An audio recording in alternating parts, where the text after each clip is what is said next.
Il est 6h18, la matinale d'Europe 1 et c'est l'heure de la chronique littéraire de l'été, Pierre de Villeneuve. Eh oui, Anissa, je ne sais pas si vous êtes comme moi, mais je profite toujours des vacances pour rattraper mes lectures. Ouais. Je me dis qu'il y a plein de livres qui sortent dans l'année.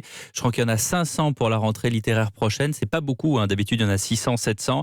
Bon, en tout cas, avec Stéphane Place et la librairie Mola, en compagnie de 55 libraires de ces librairies du Sud-Ouest, et bien tous les matins, on vous propose un titre, un polar, un roman, un essai. Et aujourd'hui, vraiment, la force du sentiment amoureux qui fait la force également d'un roman à ne pas rater, ça s'appelle Ça raconte Sarah. C'est un tourbillon, un geyser d'amour, de vie, d'envie condensé dans ce livre d'à peine 200 pages. Ça raconte Sarah, paru aux éditions de Minuit, est un premier roman, des phrases courtes qui impriment un rythme immédiat à cette histoire qui vous embarque dans le sillage amoureux de la narratrice, menant une vie paisible jusqu'à cette rencontre qui va bouleverser l'existence de cette prof.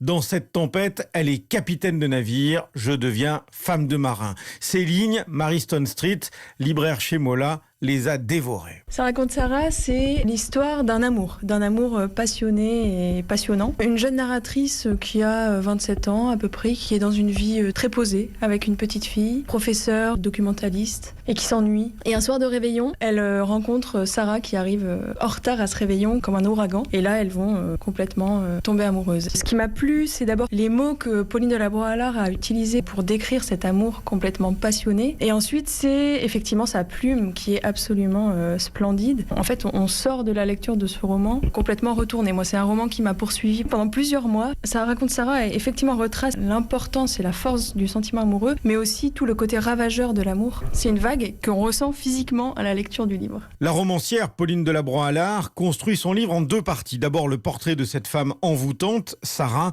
puis le voyage en Italie de la narratrice dans une ambiance très différente. Un événement va les séparer, ce qui va rendre la narratrice folle de chagrin et elle va se lancer dans un voyage en Italie. La narratrice, c'est un personnage très ancré dans une réalité monotone, un peu routinière, pour qui la passion vient comme un ouragan bouleverser toutes les certitudes qu'elle pouvait avoir. J'ai écrit ce livre un an durant, dans l'ordre chronologique dans lequel il est constitué, en deux parties, en deux temps, avec une rupture un peu de style, ou en tout cas de rythme plutôt. Ça raconte Sarah, c'est une formule qui revient plusieurs fois dans le récit, parce que il y a plusieurs leitmotifs comme ça qui reviennent dans le texte. C'est aussi un livre sur l'obsession, sur le ressassement, etc. C'était tout indiqué parce que l'héroïne, en tout cas le personnage de Sarah, a une part très importante dans le texte. Ça raconte Sarah, le récit d'une passion incandescente, avec cette question que vous vous poserez en refermant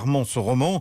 Peut-on mourir d'amour ? Ouais, méfiez-vous de l'eau qui dort, hein. C'est ça qu'on pourrait dire aussi à propos de ce roman de Pauline Delabroix-Allard, paru aux éditions de Minuit.